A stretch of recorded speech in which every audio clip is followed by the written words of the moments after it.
اللہ تعالیٰ کا لاکھ لاکھ شکر ہے کہ جس نے ہمیں مسلمان پیدا کیا. اس نعمت کی بدولت ہمیں بچپن سے یہ معلوم ہوا کہ ہم کہاں سے آئے ہیں اور ہمیں مرنے کے بعد کہاں جانا ہے اور ہماری یہ زندگی کس مقصد کے لیے ہے.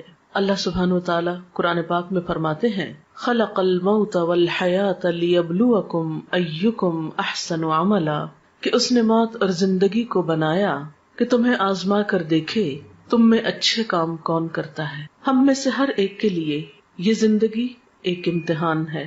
ہم سب سے یہ دیکھا جا رہا ہے کہ ہم کیسے عمل کرتے ہیں. پھر ہماری زندگی کے اختتام پر ہم سب کو موت سے واسطہ پڑنے والا ہے، اور ہم سب یہ بات بھی اچھی طرح جانتے ہیں کہ ہماری زندگی میں وہ دن بھی آنے والا ہے جب ہم سب کو اللہ کے حضور حاضر ہونا ہے. وہاں ہمارے اچھے اور برے اعمال کی جانچ پرکھ ہونی ہے. وہاں ہم سے نعمتوں کے بارے میں سوال کیا جانے والا ہے. لہٰذا ہم میں سے ہر ایک کو ان حقائق کے بارے میں اچھی طرح معلوم ہونا چاہیے.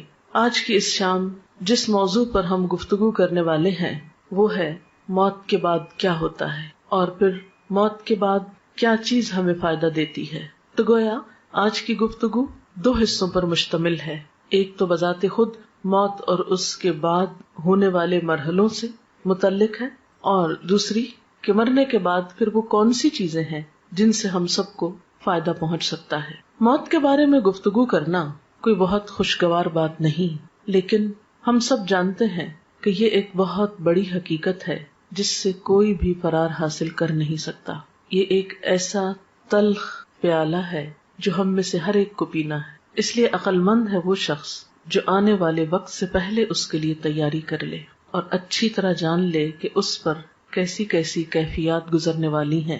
قرآن پاک میں اللہ سبحانہ وتعالیٰ فرماتے ہیں کل نفس ذائقۃ الموت، ہر شخص کو موت کا مزہ چکھنا ہے. اور یہ بات 3 بار فرمائی گئی ہے. موت کیا ہے؟ موت زندگی کا اپوزٹ ہے، زندگی کا جوڑا ہے.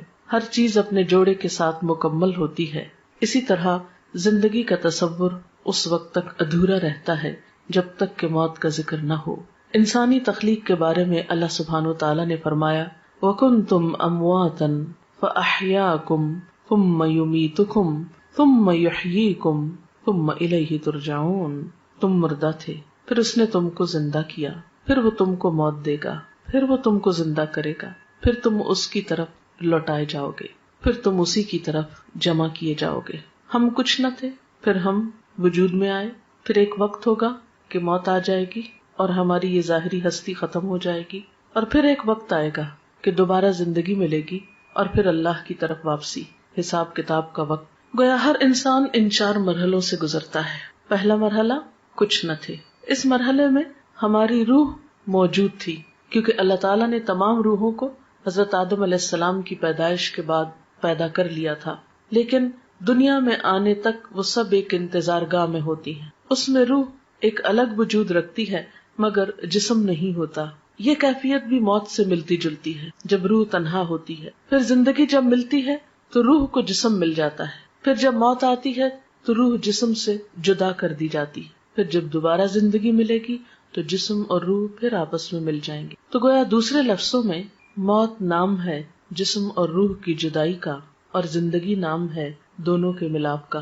ہم کچھ نہ تھے، ہم وجود میں آئے، ہماری روح کو جسم ملا، اور جب ہماری زندگی پوری ہو جائے گی، ہمیں دیا ہوا وقت مکمل ہو جائے گا، تو پھر ہم میں سے ہر ایک کو موت کی کیفیت سے لازماً دوچار ہونا ہوگا. وہ وقت بہت اداسی کا وقت ہوتا ہے. جدائی کا وقت تو ویسے بھی خاص زندگی میں ہی کسی سے جدائی ہو وہ ایک تکلیف دہ وقت ہوتا ہے. الگ ہونا، بچھڑنا کوئی خوشگوار بات نہیں. عارضی جدائیاں بھی تکلیف دہ ہوتی ہیں، لیکن کچھ جدائیاں پھر مستقل ہو جاتی اور اس کے بعد دوبارہ اس دنیا میں واپسی کا امکان نہیں. پھر انسان اگلے مرحلے طے کرتا ہے. وہ وقت نہ صرف یہ کہ روحانی طور پر ایک اداسی کا، تکلیف کا وقت ہوتا ہے، بلکہ جسمانی طور پر بھی ایک تکلیف دہ وقت ہوتا ہے. موت کے وقت کی ایک سختی ہوتی ہے، روح کے ساتھ جسم بھی اس تکلیف کو محسوس کرتا ہے. انسان کا بال بال دکھتا ہے. وہ وقت ایک بے ہوشی کا سا وقت ہوتا ہے. قرآن پاک میں سورۃ قاف میں اللہ تعالیٰ فرماتے ہیں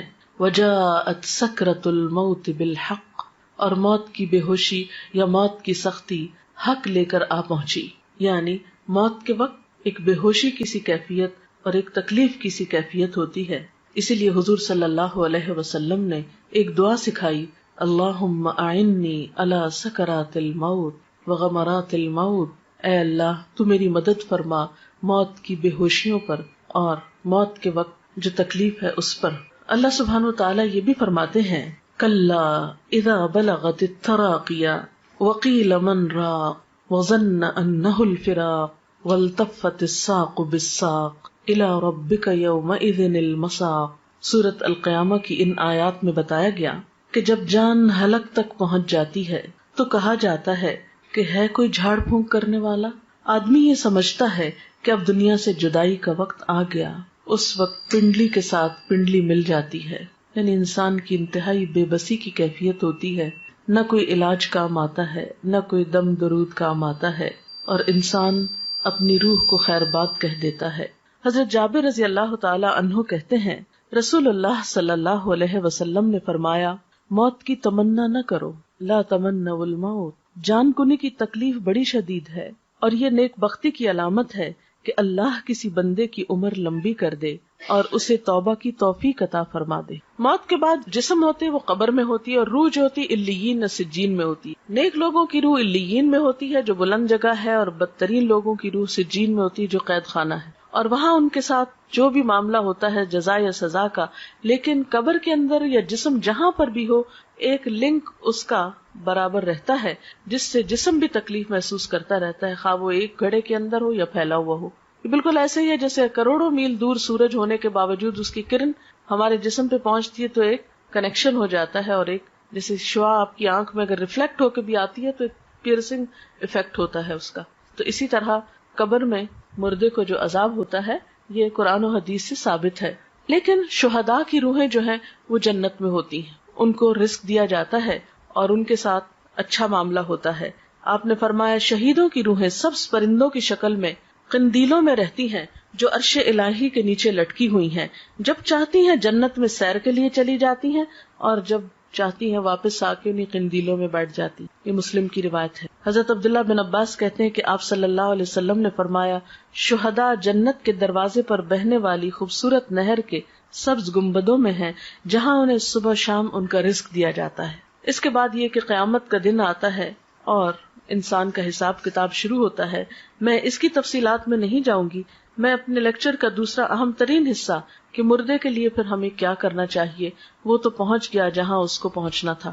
ان احادیث کی روشنی میں اور قرآنی آیات کی روشنی میں زیادہ بڑا فرق جو ہے وہ مسلم اور کافر کا ہے، اور ایک چیز بیچ میں منافق کی بھی آتی اور برے اعمال کی بھی آتی. بہرحال قیامت کے دن انسان کی شکلوں صورتوں کو، اس کے مال کو، پراپرٹی کو، جائیداد کو، اس کی ذہانت اور اس کی ڈگریوں کو، سرٹیفکیٹس کو نہیں دیکھا جائے گا. اس کی نیت دیکھی جائے گی، اس کا اخلاق اور اس کے اعمال اور اس کا کردار دیکھا جائے گا کہ اس نے اللہ تعالیٰ کی پسند کے کتنے کام کی. مثلاً ایک شخص زبان کھولتا ہے اور غلط باتیں کرتا ہے، جھوٹ بولتا ہے، الزام تراشی کرتا ہے اور ساتھ نماز بھی پڑھتا ہے. ایک شخص شہید ہو رہا ہے اور ساتھ والدین کی نافرمانی وہ کرتا ہے.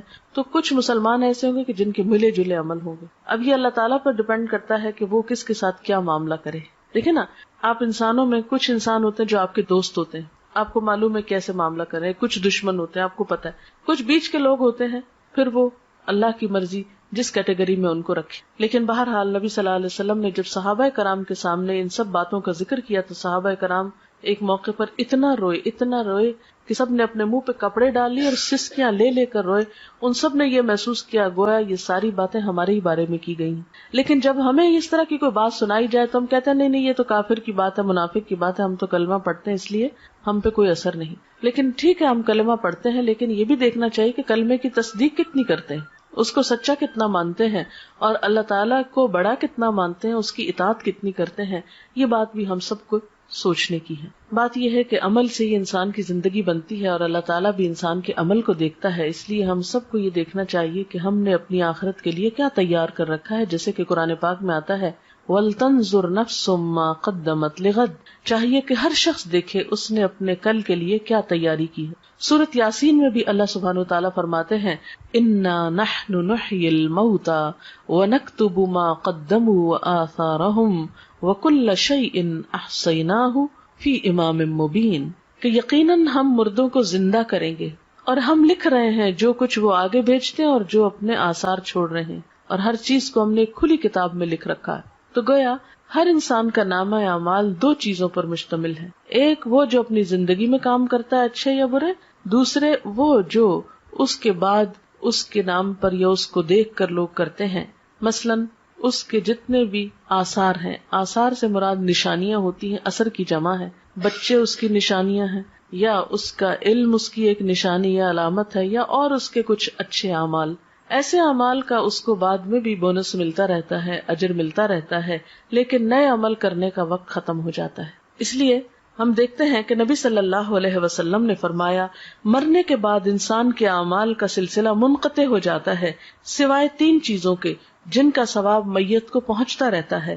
نمبر 1 صدقہ جاریہ کرنا، نمبر 2 لوگوں کو فائدہ دینے والا علم، نمبر 3 نیک اولاد جو میت کے لیے دعا کرتی ہے. تو گویا انسان کے آثار میں تین چیزیں ہیں. ایک تو یہ کہ زندگی میں انسان ایسی جگہ اپنے ہاتھ سے پیسہ لگا جائے کہ جس سے لوگوں کو فائدہ پہنچے، جیسے کوئی کنواں کھدوا دیا، یا کوئی اسکول بنوایا، کوئی ہاسپٹل بنوایا، یا کوئی اور اچھا کام کیا. دوسرا یہ کہ کسی کو کوئی تعلیم دے جائے، کچھ سکھا جائے، کوئی اچھی بات بتا جائے اور وہ اس پر عمل کرے. اور تیسری یہ کہ نیک اولاد جو اچھی تربیت والدین کرتے ہیں تو اس پر جو کچھ وہ نیک اولاد کام کرے گی وہ والدین کے لیے اجر و ثواب کا باعث ہوگی. حضرت انس کہتے ہیں کہ میں نے نبی صلی اللہ علیہ وسلم سے سنا، آپ فرماتے ہیں دوست تین قسم کے ہوتے ہیں، یعنی فرینڈز کی تین قسمیں. ایک دوست تم سے کہتا ہے میں تمہارے ساتھ رہوں گا یہاں تک کہ تم قبر میں پہنچ جاؤ. ایسا آدمی جب قبر میں پہنچتا ہے تو وہ دوست اس کا ساتھ چھوڑ دیتا ہے. دوسرا دوست وہ تم سے کہتا ہے تمہارا بس اتنا حصہ ہے جتنا تم نے غریبوں کو دیا، اور جو کچھ تم نے نہیں دیا اپنے پاس رکھا وہ تمہارا نہیں. اس دوست کا نام مال ہے. یعنی ایک انسانی دوست ہے جو زندگی میں ساتھ دیتا ہے، مرنے پہ ساتھ چھوڑ جاتا ہے. دوسرا مال ہے جو اگر تو اچھے کاموں میں لگا دیا جائے، دوسروں پہ خرچ کیا جائے تو بعد میں بھی کام آئے گا، اور اگر صرف اپنی ہی ذات پر خرچ کر دیا اور اپنی ہی خواہشات کے پورا کرنے پر تو اس سے کیا ہوگا، وہ بعد میں کام نہیں آئے گا. اور تیسرا دوست تم سے کہتا ہے کہ میں تمہارے ساتھ رہوں گا اس جگہ بھی جہاں تم داخل ہوگے، اس جگہ بھی جہاں سے تم نکل کر جاؤ گے، یعنی قبر. اس کا نام عمل ہے. آدمی حیران ہو کر عمل سے کہے گا بخدا ان تینوں طرح کے دوستوں میں سے تم میں حقیر اور معمولی چیز سمجھتا تھا اور یہ میری بھول تھی. میں نے رشتہ داروں کے لیے، دوستوں کے لیے سب کچھ کیا، کوئی کام نہیں آیا، صرف عمل ہی ساتھ رہا. تو گویا ایک دوست انسان ہے، دوسرا مال ہے، اور تیسرا عمل ہے. انسان انسانی دوستوں کو بہت اہمیت دیتا ہے، مال کو بھی بہت چاہتا ہے، لیکن کام کرنا پسند نہیں کرتا جبکہ ساتھ اسی کو دینا ہے. حضرت ابو ہریرہ سے روایت ہے نبی صلی اللہ علیہ وسلم نے فرمایا بے شک مومن کے ان کاموں اور نیکیوں میں سے جن کا ثواب اسے مرنے کے بعد بھی پہنچتا رہے گا یہ چیزیں ہیں. یعنی اپنی زندگی میں انسان ایسے کام کر جائے جس کا اجر و ثواب اس کو مرنے کے بعد ملے. تو آپ صلی اللہ علیہ وسلم نے اب وہ کام بتائے. اب یہ حدیث ہم سب کے لیے کہ وہ کون سے کام ہے جو آج ہم کریں تو ہمیں قبر میں بھی اس کا پروفٹ ملتا رہے گا، اس کا فائدہ ملتا رہے گا، کیونکہ عمل ہی ساتھ جائے گا نا. وہ کون سے ہیں؟ نمبر 1 وہ علم جس کو اس نے سیکھ کر پھیلایا، یعنی خود بھی سیکھا اور دوسروں کو بھی سکھایا یا پھیلایا. نمبر 2 نیک اولاد جو اپنے بعد چھوڑ گیا، کیونکہ وہ بھی جو کچھ کرے گی انسان کی کوشش ہوتی ہے نا اس میں شامل، کیونکہ اولاد کو سکھاتا ہے انسان طالب علموں کی طرح تربیت کرتا ہے، تو جو وہ کرے گی وہ بھی ثواب ملے گا اس کو. نمبر 3 قرآن مجید جس کا وہ دوسرے کو وارث بنا گیا، یعنی اس کے اپنا تھا جس سے پڑھتا تھا کرتا تھا، پھر وہ کسی کو دے گیا اور کوئی اور اس کو پڑھ رہا ہے. نمبر 4 مسجد جو وہ تعمیر کر گیا. نمبر 5 مسافروں کے ٹھہرنے کے لیے گھر بنا گیا، یہ کوئی ہاسٹل بھی ہو سکتا ہے، کوئی مسافر خانہ سرائے، کچھ بھی ہو سکتا ہے. نمبر 6 نہر جاری کر گیا، یعنی پانی کا انتظام کر گیا. نمبر 7 صدقہ خیرات جو وہ اپنے مال میں سے اپنی تندرستی اور زندگی کی حالت میں نکال کے گیا، یعنی کہ مرتے وقت یہ فلاں کو دے دو فلاں کو، وہ تو پھر ہو گیا اوروں کا. ان چیزوں کا اس کو مرنے کے بعد بھی ثواب پہنچتا رہے گا. یعنی یہ وہ اعمال ہے کہ جو مرنے کے بعد بھی انسان کے کام آتے ہیں. حضرت ابو ہریرہ سے روایت ہے سعد بن عبادہ کی والدہ فوت ہو گئی تو سعد نے کہا اے اللہ کے رسول صلی اللہ علیہ وسلم میری ماں فوت ہو گئی ہے، کیا میں اس کی طرف سے خیرات کر سکتا ہوں؟ آپ نے فرمایا ہاں. عرض کی کون سی خیرات بہتر رہے گی؟ فرمایا پانی پینے کا انتظام، یعنی دوسروں کو پانی پلانے کا انتظام کرو. تو مرنے والے کے لیے یہ نیکی بھی باعث ثواب ہے، خواہ انسان اپنی زندگی میں خود کر جائے یا اس کے بعد اس کی اولاد کرے یا وارث کرے. پھر علم کے بارے میں آپ صلی اللہ علیہ وسلم نے فرمایا بے علموں کو علم سکھانا صدقہ ہے. حصول علم کے راستے پہ چلنے والے کے لیے اللہ تعالیٰ جنت کا راستہ آسان کر دیتے ہیں. یعنی علم جو ہے انسان کے لیے بہترین صدقہ جاریہ ہے. انسان اگر سیکھتا ہے، سکھاتا ہے، کوئی کتاب لکھتا ہے، کوئی مضمون لکھتا ہے، کوئی کسی کو تعلیم دیتا ہے، کسی طالب علم کی فیس دیتا ہے، کوئی اسکول بنوا دیتا ہے، کوئی مدرسہ بنواتا ہے، کچھ بھی جو علم کی ایکٹیویٹی یا ترقی کے لیے، اور آج کا دور جیسے کمپیوٹر اور انٹرنیٹ کا دور ہے یا اور وسائل، تو کوئی بھی ایسا آلہ یا چیز خریدنا یا تیار کرنا یا ایجاد کرنا، وہ سب اس میں شامل ہے جس سے خیر کی بات عام ہو سکے. پھر نیک اولاد، یعنی انسان کی زندگی میں بہت چانس ہے کہ اپنے بچوں کی، اور خصوصاً آپ مائیں ہیں جن کے پاس بچوں کو وقت زیادہ ملتا ہے رہنے کا، ان کی اچھی تربیت کرے.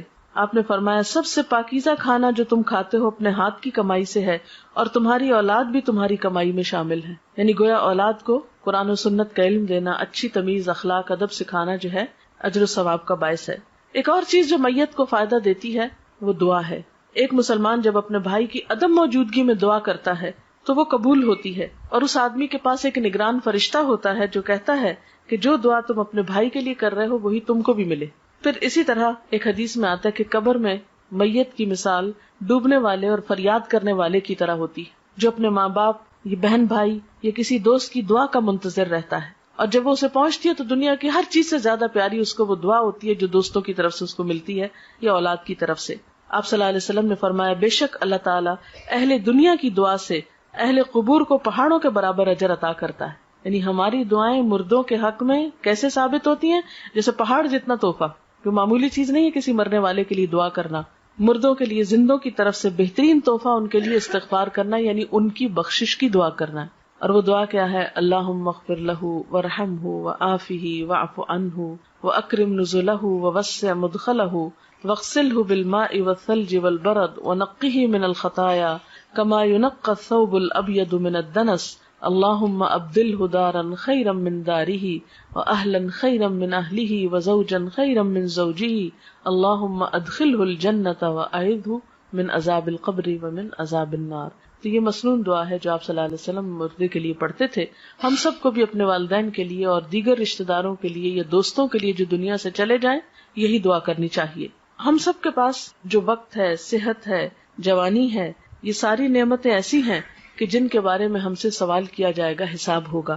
تو بات یہ ہے کہ ہمیں دو کام کرنے ہیں. ایک تو یہ کہ اپنے لیے ایسے کام کرنے ہیں جو ہمارے مرنے کے بعد ہمارے اپنے لیے صدقہ جاریہ بنے. دوسرے وہ کام ہیں جو ہمیں اپنے عزیز دوستوں، رشتہ داروں، والدین اور دیگر اقرباء کے لیے کرنے ہیں اگر وہ دنیا سے چلے جائیں، کیونکہ وہ اب اپنے لیے خود کچھ نہیں کر سکتے، وہ اب آپ کی دعاؤں کے محتاج ہو گئے. تو سب سے پہلی بہترین چیز جو کرنی ہے آپ کو وہ دعا کرنی. نمبر 2 یہ کہ ان کے لیے صدقہ خیرات کرنا ہے، اور خاص طور پر اگر وہ کوئی قرضہ چھوڑ گئے تو پہلے اس کو ادا کرے، ان کی وراثت تقسیم کرنے میں مدد کرے اہل خاندان کی. تیسری چیز، اگر ان کے روزے چھوٹ گئے ہیں تو اس کو ادا کریں، چاہے خود رکھیں یا اس کا کفارہ دیں. اور چوتھی چیز یہ کہ ان کے لیے صدقہ خیرات کا اہتمام، جیسے کنویں کھدوانے کی شکل میں یا پانی پلانے کی شکل میں یا اور کسی بھی طریقے سے.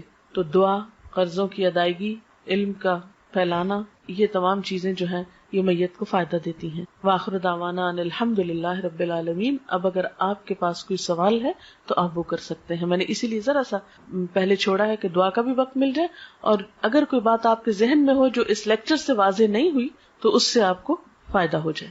شرک کا مطلب ہوتا ہے کسی کو شریک کرنا.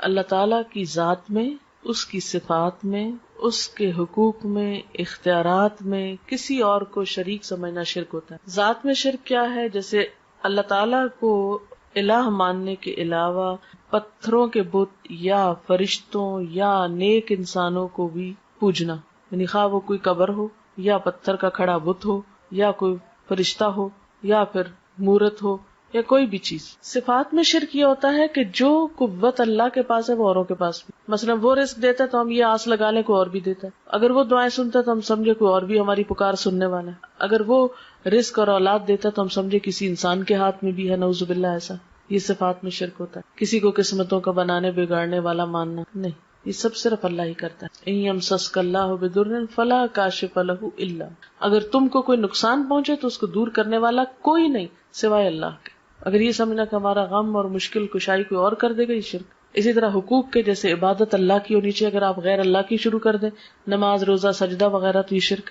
اختیارات یہ کہ جیسے اختیارات اللہ کے اگر کسی اور میں سمجھے تو یہ بھی شرک. سوال ہے میت کے نام پر کھانا پکا کر کسی کو کھلانا یا مسجد میں بھیجنے سے میت کو فائدہ ہے یا نہیں؟ اگر وہ کسی غریب کو آپ کھلا رہے ہیں، کسی ضرورت مند کو دے رہے ہیں، تو انشاءاللہ فائدہ پہنچے گا، یعنی صدقہ اس کے نام پر آپ کر رہے ہیں، اس کو فائدہ پہنچانے۔ لیکن اگر وہ پکا کر خود ہی بیٹھ کے کھا لیتے ہیں، جیسے ہمارے ہاں ہوتا ہے کہ تیسرے دن کل کرتے ہیں اور اس میں اچھے اچھے فروٹ کاٹتے ہیں اور وہ سب آئے ہوئے دوست رشتے دار کھا پی کے گھروں کو چلے جاتے ہیں، پارٹی کا سما ہوتا ہے، تو یہ تو کوئی صدقے کی قسم نہیں ہے۔ یا پھر یہ کہ ہر جمعرات کو ہم اسی طرح کا کام کرتے ہیں، یا 40 دن گزرنے پر ہم دیگ چڑھاتے ہیں اور سب ایک جیسے دعوت ہو رہی ہے سب کی، آئے بیٹھے کچھ اور کھایا پیا اور چلے گئے، تو صدقہ ہے نا، یعنی کسی غریب کو کھلانا، کسی ضرورت مند کو دینا۔ تو میت کے نام پر اگر آپ صدقہ کرنا چاہتے ہیں تو ضرورت مندوں کو دیں، یتیموں کو دیں، بیواؤں کو دیں، مسکینوں کو دیں، یہ صدقہ ہوگا۔ 13 شعبان کو میت کے حوالے سے کوئی چیز قرآن و سنت سے ثابت نہیں ہے۔ اچھا، اب آپ دیکھیں کہ میت کے لیے مثلاً اگر صدقہ کرنا ہے اور آپ کو غریب مسکین کو بھی آپ نے کھانا کھلا دیا تو اور کیا کریں؟ کسی کو پڑھا دیں، کسی بچے کی فیس دے دیں، اور نیت یہ کر لیں کہ اس کا ثواب میت کو پہنچے۔ کوئی اسکول بنوا، آپ دیکھیں ہمارے اسکولوں میں لائٹ نہیں ہوتی، بیٹھنے کو کرسیاں نہیں ہیں بچوں کے، اور اسی طرح عمارت نہیں ہے سر پہ۔ پاکستان میں کتنے اسکول ایسے ہیں جن کی چھتیں ہی نہیں ہیں، اوپن میں اسکول ہو رہے ہیں۔ تو یہ علم جو ہے یہ فرض ہے مسلمانوں پر حاصل کرنا، طلب العلم فریضۃ علی کل مسلم۔ اس فرض کی ادائیگی میں اگر آپ کوئی بھی چیز میت کے لیے کرتے ہیں تو اس کا بھی فائدہ ہے۔ اور ابھی تو مردے کی حالت میں نے بتائی ہے کہ یا تو نیک ہوگا اور یا بد ہوگا۔ تو اب اگر ایک شخص سزا میں مبتلا ہے وہاں، تو آپ کا کیا خیال ہے وہ عید کر رہا ہوگا؟ یہ تو عقل کو بھی نہیں لگتی نا بات کی مردہ عید کرے۔ مردوں کی کیا عید؟ نصف شعبان کی کیا کوئی دعا ہے؟ یہ دعا کی کوئی فضیلت ہے؟ دیکھیں کہ آپ صلی اللہ علیہ وسلم سے کوئی ایسی دعا تو ہمیں نہیں پتہ چلتی قرآن و سنت میں کہ جو آپ نے 15 شعبان کو خاص طور پہ مانگی۔ دیکھیے کہ اسلام میں عبادت کا جو تصور ہے وہ یہ ہے کہ بندہ ہر لمحہ اپنے رب کو یاد کرے، یہ ہے عبادت کی روح۔ یہ نہیں کہ آپ سال بھر بھولے رہیں اور ایک دن بس جلدی سے جا کے ہاتھ لگائیں، یاد کر لیں، پھر آ کے واپس بھول جائیں۔ کرسچنس کے اندر تو یہ ہے کہ سنڈے کے سنڈے آپ جا کے خدا کو یاد کر لیں اور باقی دن جو ہے وہ اپنی مرضی کے گزارے۔ اسلام میں کیا ہے؟ فاذکرونی اذکرکم، مجھے یاد کرو میں تم کو یاد کروں گا۔ نبی صلی اللہ علیہ وسلم کا طریقہ کیا ہوتا تھا؟ کان یذکر اللہ فی کل احیان، آپ اللہ کو ہر لمحہ یاد کیا کرتے تھے۔ الذین یذکرون اللہ قیاما وقعودا وعلی جنوبہم، وہ لوگ جو اللہ کا ذکر کرتے رہتے ہیں کھڑے اور بیٹھے اور لیٹے۔ یہ ہے عبادت کا تصور۔ جیسے نماز ہے، دن میں 5 نمازیں فرض ہیں، اس کی پابندی لازم ہے، اس کو نہ پڑھنے پہ سخت پکڑ ہے۔ قیامت کے دن پہلا سوال نماز کے بارے میں ہوگا۔ پھر اس کے بعد سال میں روزے فرض ہیں، وہ اگر رمضان کے بغیر آپ رکھیں گے تو اس کو کوئی فائدہ نہیں، وہ نفل شمار ہوگی۔ ایک روزہ رمضان کا بغیر کسی وجہ کے چھوڑ دینا، اس کے بدلے میں زندگی بھر روزے رکھے تو وہ اجر نہیں ملتا۔ یعنی پوری زندگی آپ روزے رکھیں نا اور ایک چھوڑ دیں رمضان کا روزہ تو وہ برابر نہیں ہو سکتا اجر۔ پھر حج فرض ہے صاحب استطاعت لوگوں پر، اور حج کے لیے دن مقرر ہے، مہینہ مقرر ہے، وقت اور جگہ مقرر ہے۔ اگر اس پہ آپ نہیں پہنچے تو آپ کا حج نہیں ہوا۔ عیدوں کا دن مقرر ہے، زکوٰۃ کے لیے کہ جب آپ کا سال پورا ہو، سال میں کسی بھی وقت جب آپ کا ٹائم پورا آپ دے دیں۔ یہ تو ہے مقرر دن، مقرر وقت، مقرر جگہ، مقرر طریقے۔ باقی کیا ہے؟ ہر وقت اللہ کو یاد کرو، ذکر کرو، توبہ استغفار کرو، تسبیح کرو، صدقہ خیرات کرو، کچھ بھی کرو۔ لیکن ہم نے کیا کیا ہے کہ کچھ مخصوص دنوں کو بس خاص کر لیا عبادت کے لیے اور باقی زندگی اپنی مرضی کے لیے۔ یہ طریقہ کار درست نہیں ہے۔ اس میں پھر خاص طور پر جو چیزیں بہت زیادہ زور پکڑ رہی ہیں وہ رجب کی 27 تاریخ کو عبادت کر لینا یا 15 شعبان کو کر لینا، حالانکہ حضور صلی اللہ علیہ وسلم شعبان میں اتنی کثرت سے روزے رکھتے تھے کہ اور کسی مہینے میں رمضان کے علاوہ نہیں۔ آپ کہتے تھے کہ اس مہینے میں اعمال اللہ کے حضور پیش کیے جاتے ہیں کہ میرا جی چاہتا ہے کہ جب میرے عمل اللہ کے حضور پیش کیے جائیں تو میں روزے سے ہوں، یعنی اتنا اجر و ثواب ہے اس مہینے میں روزے رکھنے۔ لیکن ہم لوگوں نے باقی تو نفلی روزے بھول کے صرف ایک 15 کا روزہ رکھ لیتے ہیں، حالانکہ آپ نے صرف ایک دن مخصوص نہیں کیا اس کے لیے۔ ہاں 15 کے بعد روزے رکھنے سے منع کیا ہم کو تاکہ اگلے رمضان کے اوپر اثر نہ پڑے۔ باقی اس مہینے میں صدقہ خیرات کریں، ذکر اذکار کریں، نمازیں پڑھیں، جو بھی کریں اچھے کام وہ آپ کو فائدہ دیں گے۔ لیکن صرف مخصوص اوقات میں مخصوص طریقے کی مخصوص نماز پڑھ کے فارغ ہو جانا اور پھر فرائض کی بھی پابندی نہ کرنا، یہ بات درست نہیں۔ عورتوں کے قبرستان جانے کے بارے میں یہ کہ پسندیدہ نہیں ہے، کبھی ایک آدھ بار چلا جائے انسان عبرت کے لیے تو اور بات ہے، جیسے حضرت عائشہ سے روایت ہے ایک دفعہ وہ گئی تھی اپنے بھائی کی قبر پر، یا یہ کہ آپ لوگ کہیں بازار سے گزر رہے ہوتے ہیں تو راستے میں قبرستان ہے اور گاڑی گزر رہی تو آپ بھی دعا پڑھ دیں۔ لیکن اسپیشلی قبرستان کے اندر جا کے کسی قبر کے پاس بیٹھ رہنا اور عورتوں کا کثرت سے جانا، اس کو ناپسند کیا گیا ہے۔ کوئی شخص مر گیا اس کے نام پر کھانا پکانا اور فاتحہ پڑھنا کیا درست ہے؟ میں نے بتایا نا ابھی کہ اس کی طرف سے صدقہ کرنے کے لیے آپ کسی غریب کو دے دیجئے اور کسی ضرورت مند کو کھلائیے. آپ اس کے نام پہ صدقہ کر سکتے. نام سے مراد یہ کہ اس کی طرف سے کہ اس کو ثواب پہنچے، صدقہ خیرات آپ کر سکتے ہیں. جی فاتحہ جو ہے یہ تو اپنی ہدایت کی دعا ہوتی. سورۃ الفاتحہ میں کیا ہے؟ ایاک نعبد و ایاک نستعین اہدنا الصراط المستقیم. ہم صرف تیری عبادت کرتے ہیں اور تجھ سے ہی مدد مانگتے ہیں، ہمیں سیدھا راستہ دکھا. تو مردے کو تو ہدایت کی دعا نہیں چاہیے، مردہ تو مر گیا، اس کو تو اب بخشش کی دعا چاہیے. اس لیے اس موقع پر کچھ مخصوص ذکر آپ صلی اللہ علیہ وسلم نے ہمیں نہیں سکھایا. بس نیت کریں، خواہ گھر میں نہیں بھی پکائیں. دیکھیں کتنے لوگ ہیں جو گھر میں کھانا پکا سکتے ہیں. کئی لوگ جو ہے وہ ان میں ہمت نہیں، کوئی بیمار ہے، کوئی مصروف ہے، کوئی کسی کے پاس اتنی وسعت نہیں. تو آپ بے شک راشن دے دیں، آپ پیسہ دے دیں، آپ کسی بھی طرح کسی کی مدد کر دیں. ضروری نہیں کہ پکا کے سامنے رکھ کے پڑھ کے پھر دیں. یہ ہم نے خود رواج نکال لیا ہے. دعا کرنا جو ہے میت کو سب سے زیادہ فائدہ دیتا ہے. دیکھیں ہمارا دعا پہ کچھ خرچ نہیں آتا. اذان سن لیجئے پھر دعا کرتے ہیں. سبحان اللہ وبحمدہ عدد خلقہ ورضا نفسہ وزنۃ عرشہ ومداد کلماتہ. سبحان اللہ العظیم.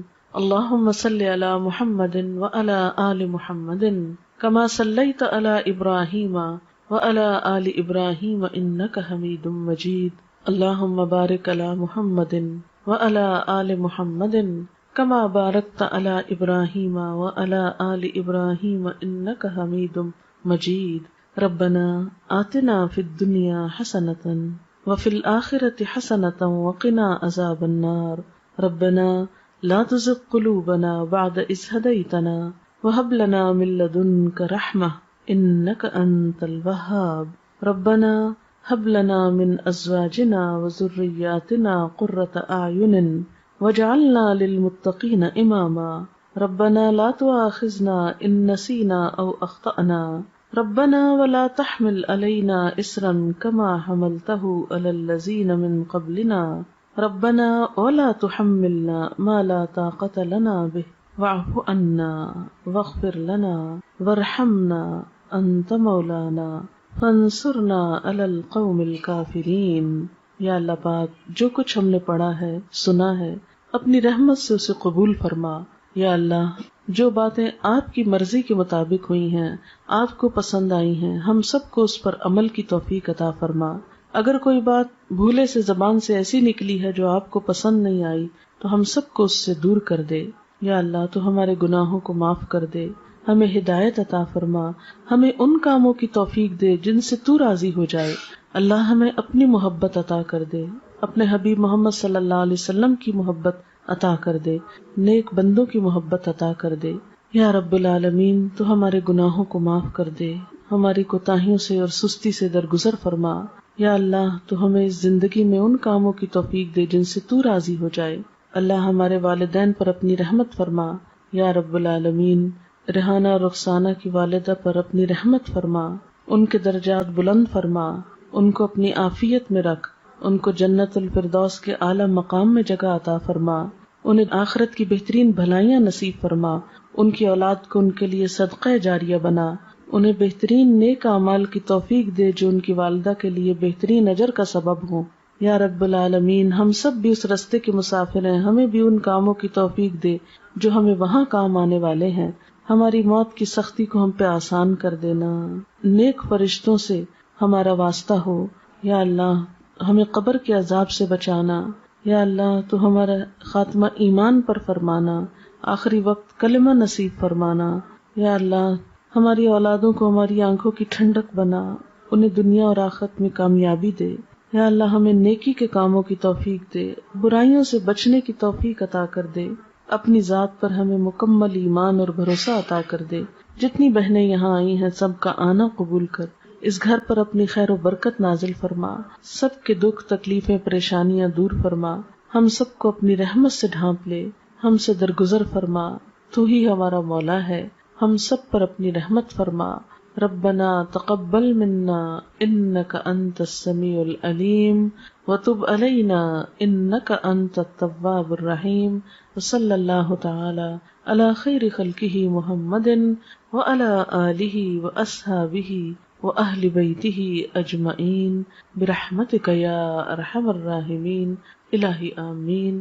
سبحانک اللہم و بحمدک نشہد ان لا الہ الا انت نستغفرک و نتوب الیک۔ رخسانہ، کچھ کیسٹ اور کتاب شاید آپ کو اپنی والدہ کے صدقہ جاریہ کے لیے تقسیم کرنا چاہتی ہیں، اس کے لیے میں آپ کو تھوڑا سا گائیڈ کرنا چاہوں گی کہ جب بھی آپ نماز پڑھیں اور قرآن پاک پڑھیں تو یہ چھوٹی سی دعاؤں کی کتاب ہے، اس کو آپ اپنے پرس میں رکھ لیں، اپنے کہیں بھی قریب رکھ لیں۔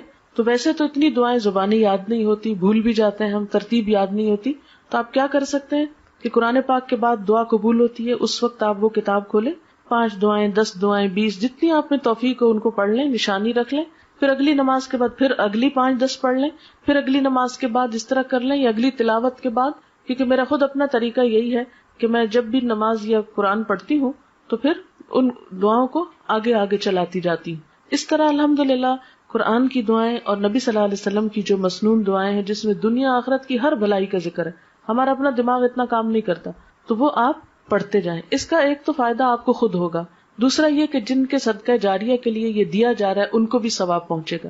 دوسرا ایک کیسٹ ہے، اس کیسٹ کا نام ہے واپسی۔ یہ ہماری ایک بچی تھی، طالبہ تھی، وہ فوت ہو گئی، اچانک اس کا ایکسیڈنٹ ہوا تو فوت ہو گئی۔ وہ اتنی نیک بچی تھی کہ خود پڑھتی بھی تھی اور پڑھاتی بھی تھی اور ہر ایک کی مدد کے لیے تیار رہتی تھی، تو اس کی زندگی ایک بہت مثالی زندگی تھی۔